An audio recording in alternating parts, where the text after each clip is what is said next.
All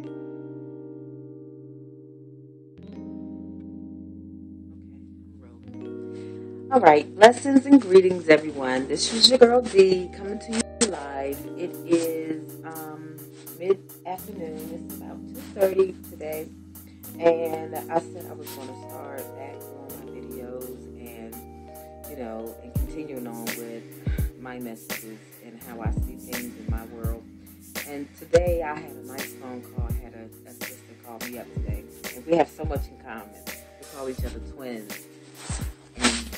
We just think so much alike, it's almost scary. So because we think so much alike, it's a lot of things that we don't even have to talk about, and I can just understand where she's coming from. Just from the giggles and stuff on the phone. It's like we have brain farts. It's like she'll be thinking something, I'll be thinking something, and we'll both fall out laughing. It's so funny. But I think it's just amazing that we can fight against the odds that women cannot get along. And when you find a sister that you can get along with, it's such a blessing to be able to communicate with that sister and to, see things on each other's level. And, even in teaching each other something, there's some stuff out there she's already have, tried and ventured with. And, she's telling me, and I'm thinking to myself, like, wow, you've already done this. I have no idea what to think. And so when she comes up with her ideas, I'm like, oh, wow, yeah, that's a great idea. Yeah, I can dig that. I can see that, and she makes such a good impression of what she's saying because she's saying it from the heart. I can just listen to her talk, and I can almost imagine whatever she's saying. I can see it, and it makes sense. The things that she was saying. She's telling me. She's giving me advice on how to go about something, and I'm just thinking to myself, wow,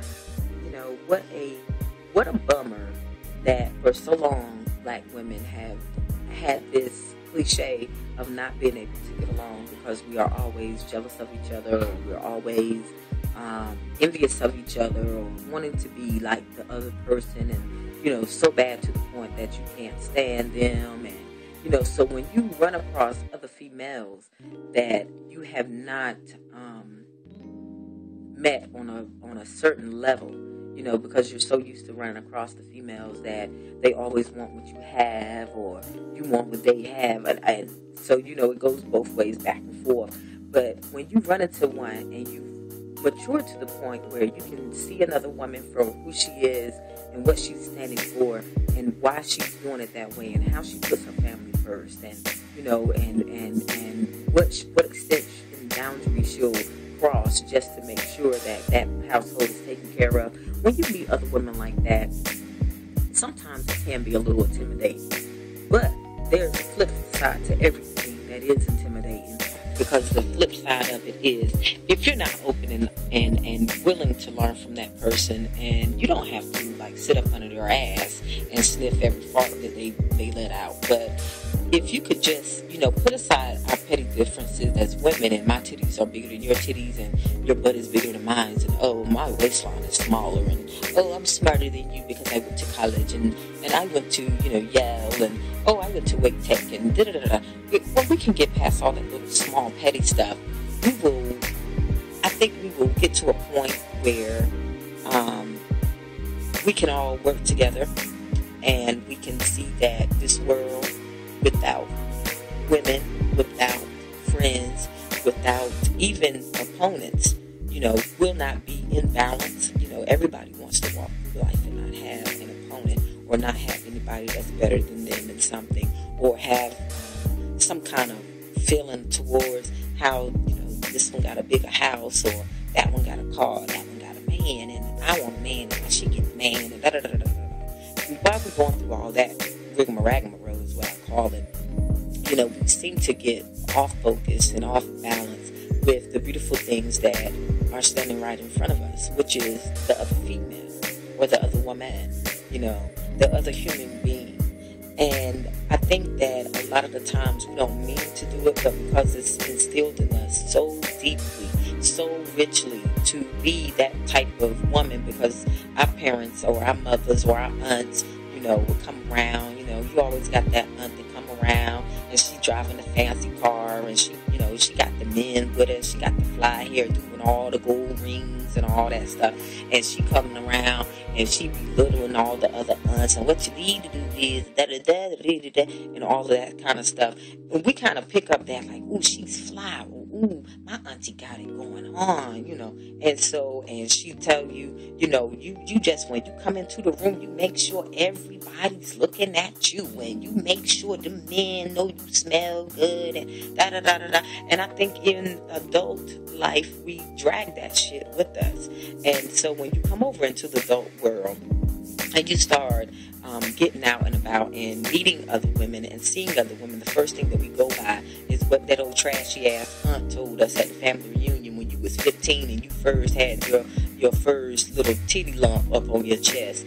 And now all of a sudden, every woman you meet, you are always trying to outdo her or outshine her or out-talk her or be more smarter than her or know everything more than what she knows, or trying to even as far as trying to seduce her damn man. So I think, like, when I go back in time and I'm thinking, like, all those women that were like that then are those same bitter ass women that I see now.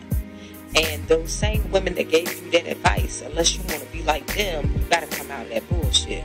So, I think, like, as you mature, and as you say, we all are lifting our vibrations or lifting our anointings, or whatever you want to call it, you need to come out of that petty stuff. Because, see, that stuff is like that big. That ain't getting on that big. But if you can come out of that way of thinking and that mind training and the ways that you have been taught, if you can start looking at other women and seeing them for what they are and not for what they are displaying. And I know that's kind of hard to do because some of y'all can display some stuff.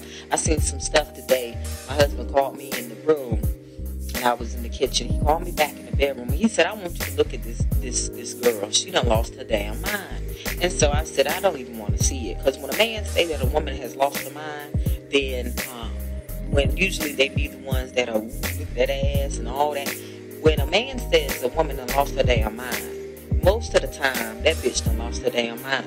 That means I was almost reluctant to walk around to go see at his desk what the hell he was talking about, because I was scared that what I was going to see when I opened my eyes and looked at the computer. I was scared. I was like, well, I'm almost scared to come over there and see if you talking about she done lost her mind. And here this woman is up in the air with nothing on. Well, hell, I couldn't even tell if she had anything on, because her ass was so fucking wide that it had swallowed up whatever the hell she did have on. But her titties is laid back up against her darn chin, because the flubber and the bubble done rolled the hell back all up in here. And I'm thinking to myself, I'm like, and I'm not talking about nobody's size. I'm talking about this woman, period, that is laid out across the internet like that, exposing herself. To each his own, to own is each. That's what you want to do, boo. I hope you get paid for it. But, I mean, other than that, you just a joke. But to me, when I see women like that, all I see is pain. I mean, all I see is hurt and pain. I don't reach out to those sisters, because I feel like when they get tired of the pain and the pain kicking that ass, then they will reach out and get some help. But to belittle yourself to the point because you are in so much hurt and pain that you have to expose yourself and think that that's going to attract what it is in life. Now, if you just want to be screwed, then that's what you are going to attract. Then I guess you reap what you sow. But if you're going to put yourself out like that, unless this brother has a heart, he comes along and say, oh, you poor little, I call them, you poor little, what do I call them people? Oh, save a hoe. He's one of them save-a-hoe guys where he feels like he has to save you, and you feel like you need to be saved by a man. Then yeah, I expect stuff like that. It's that kind of mindset that I choose not to be around. I once was like that, where I felt like every pain, every hurt, and every past traumatic relationship owed me something, so therefore I must act in return, or act out, or to lash out, or to display myself up on the table like I'm some kind of damn dessert or something, or entree, for all the men to ooh and ah over. Once you've healed from stuff like that, you will find such a better life. And you also will find that you can deal with other females and other women, that are, they say black women can't get along, but that is not true. You can heal from that.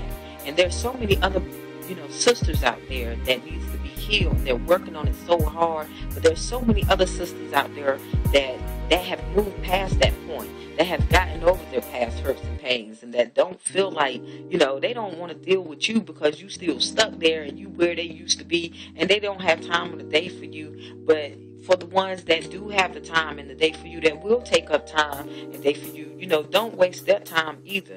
Don't have them trying to help you and you're not willing to help yourself. If you like it hot and wet, then hot and wet is what you're going to get all the time. But after a certain age, you should grow out of that. There should be a mind mentality where you understand that what you are doing and what you are displaying is also being taught to the little girls that's in your community, to the little girl next door, to your own niece, to your own little nephew. Bless his little heart, he wants to be a woman because you done helped him put on a wig and dress him up and put lipstick on him and some high heel shoes. Talking about, look at him, he's so funny. That shit is not funny either. But we are, as adults, are very responsible, and especially as women, are very responsible for the things that we have displayed amongst ourselves and each other, and to these other little girls that are coming up. I don't think that anybody woke up one day and said, you know what, mama, I want to be a hoe. I want to suck all the dick in the world, and I want to be the best dick sucker I can be. I don't think no woman woke up and said those things. I think something traumatic happened to her, and because something traumatic happened to her and she did not heal, and she did not raise her self-esteem level to the point where she knew that she deserved better and she demanded to get better, I think those are the women that got stuck there.